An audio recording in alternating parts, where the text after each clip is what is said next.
Yung nanghupong ba sa Bisaya, mga kapatid ba? Nanghupong. No, nanghupong.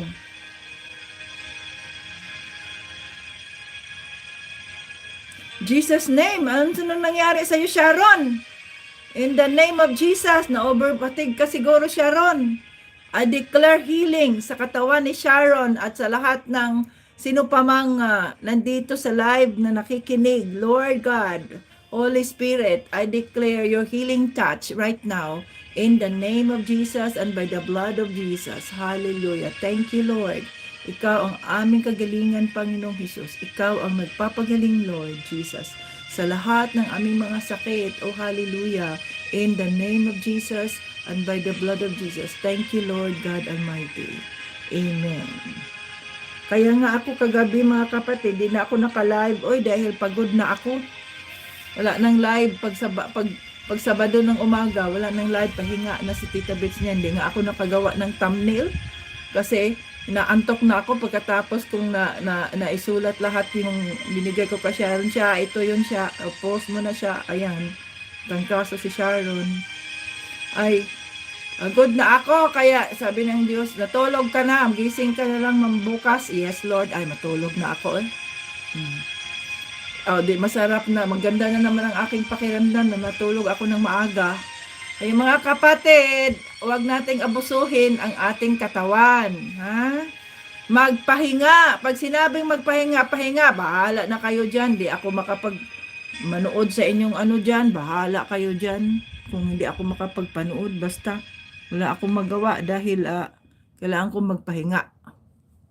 No? Magpahinga ang katawan, mga kapatid. Dapat magpahinga ang katawan. Okay, so ito dito ay minamanas. So, ibig sabihin ng minamanas, mga kapatid, ay nanghupong. So, iba na namang revelation itong ipapagawa ng Panginoon sa atin. Ano na naman kaya to? I am excited, mga kapatid.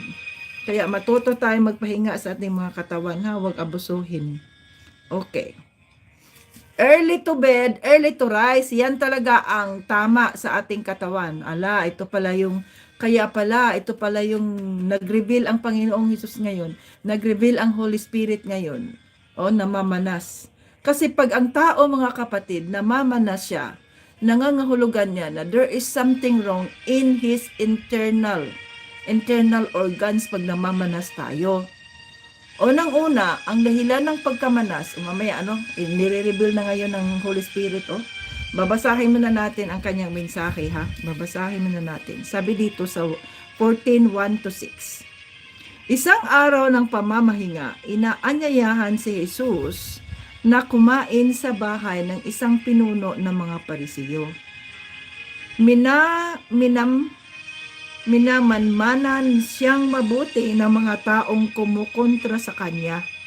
Doon ay may isang lalaking minamanas. Tinanong ni Jesus ang mga tagapagturo ng kautusan at mga Parisiyo, ipinapahintulot ba ng kautusan ang magpapagaling ng may sakit sa araw ng pamamahinga o hindi? Pero hindi sila sumagot. Kaya hinawakan ni Jesus ang may sakit, pinagaling at saka pinauwi. Pagkatapos, sinabi niya sa kanila, kung mahulog ang anak o baka ninyo sa isang balon sa araw ng pamamahinga, pababayaan nyo lang ba ito? Siyempre, iaahon nyo agad, hindi ba? Hindi sila nakasagot sa tanong niya. Oh, hallelujah. Purihin ka, Panginoong Jesus.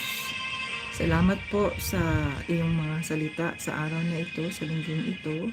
Gabayan niyo po ang aming mga isipan, mga puso na ang iyo